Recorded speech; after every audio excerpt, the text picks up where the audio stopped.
మరొక విధంగా MWP act అనేది ఒక చట్టం ఉంది.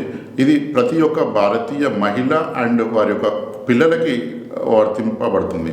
ఉదాహరణకి మనం కుటుంబంలో మనము చూస్తున్నాము, ఈ కుటుంబ తగాదాలు అంటే భర్తతో సఖ్యత లేకపోవడం, అదేవిధంగా కుటుంబంలో అత్తామామతో సఖ్యత లేకపోవడం, అదేవిధంగా మరదలు, తోడికోడళ్ళు, మర్దులు, బావగారు లేదా చిన్నాయన పెదనాయన పిల్లలు అంటే అత్తగారి తరపున ఎవరైనా కుటుంబంలో ఒక 10 రూపాయల ఆస్తి ఉందంటే మనం సామెత ఉంది, బెల్లం ఎక్కడ ఉంటే ఈగలు అక్కడ ఉంటాయి.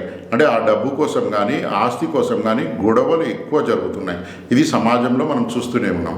అయితే ఇక్కడ మనం గమనించాల్సిన విషయం ఏంటంటే, ఆ కుటుంబంలో అటువంటి ఆర్థిక సమస్యలు ఉన్న వ్యక్తి తన భార్య పిల్లల మీద ప్రేమ ఉన్నప్పుడు ఆ వ్యక్తి ఒక ₹1 బంగ్లా కొనిచ్చాడు అనుకుందాం.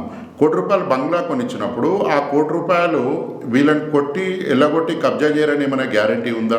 అదేవిధంగా ఒక ₹1 చెక్ రాసిచ్చాడు, ఆ చెక్ డబ్బులు తెచ్చుకొని మళ్ళీ ఇంట్లో పెట్టుకుంటే వీళ్ళు దొంగతనం చేయరని ఉందా? లేదా వీళ్ళని ఇంకొక రకంగా వాళ్ళ దగ్గర డబ్బులు బెదిరించి తీసుకోరని ఏమైనా ఉందా? ఇలాంటి వాళ్ళకి కుటుంబంలో ఆర్థిక సమస్యలతో భవిష్యత్తులో ఇబ్బందులు పడతారు అనుకున్నప్పుడు ఆ కుటుంబంలో ఆ భర్త చేత ఒక ఏదైనా ఇన్సూరెన్స్ పాలసీ తీపిచ్చి అక్కడ ఎండబ్ల్యూపీ యాక్ట్ అనేది పాలసీ తీసుకున్న మొట్టమొదటి రోజే ఎన్రోల్ చేయాలి. అంటే ఎండబ్ల్యూపీ యాక్ట్ 1874 ఏం చెప్తుందంటే, ఆ భర్తకి ఎటువంటి ఇబ్బందులున్నా, ఆ భర్తకు ఎన్ని అప్పులున్నా, ఆ భర్త కట్టలేని పరిస్థితిలో ఉన్నా అతను భార్య పేరు మీద ఒక పాలసీ చేసినట్లయితే ఆ పాలసీ తీసుకున్న మొదటి రోజే ఎండబ్ల్యూపీ యాక్ట్ ఏదైతే రిజిస్టర్ చేయబడుతుందో ఖచ్చితంగా ఆమెకు మాత్రమే చెందుతుంది. మ్యారేజ్ ఉమెన్ ప్రాపర్టీ యాక్ట్ అంటే భారతదేశంలో ఉన్న మాతృమూర్తి ఆ స్త్రీకి మాత్రమే దీని భవిష్యత్తు నిధులు అందడం జరుగుతుంది. ఇది భారత ప్రభుత్వం 1874లో యాక్ట్ చేయడం జరిగింది.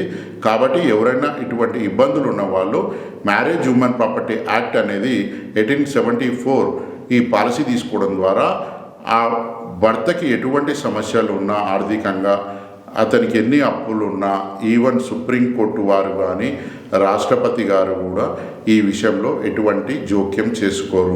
కాబట్టి ఇటువంటి ఇబ్బందులు ఉన్నప్పుడు భర్త చేత ఆ భార్య పేరు మీద ఆ పిల్లలకు వచ్చే విధంగా ఒక పాలసీ చేపించి ఆ అమౌంట్ భవిష్యత్తులో వాళ్ళకి మాత్రమే చెందుతుంది, మిగతా కుటుంబ వ్యక్తులకి ఎవరికి చెందదు.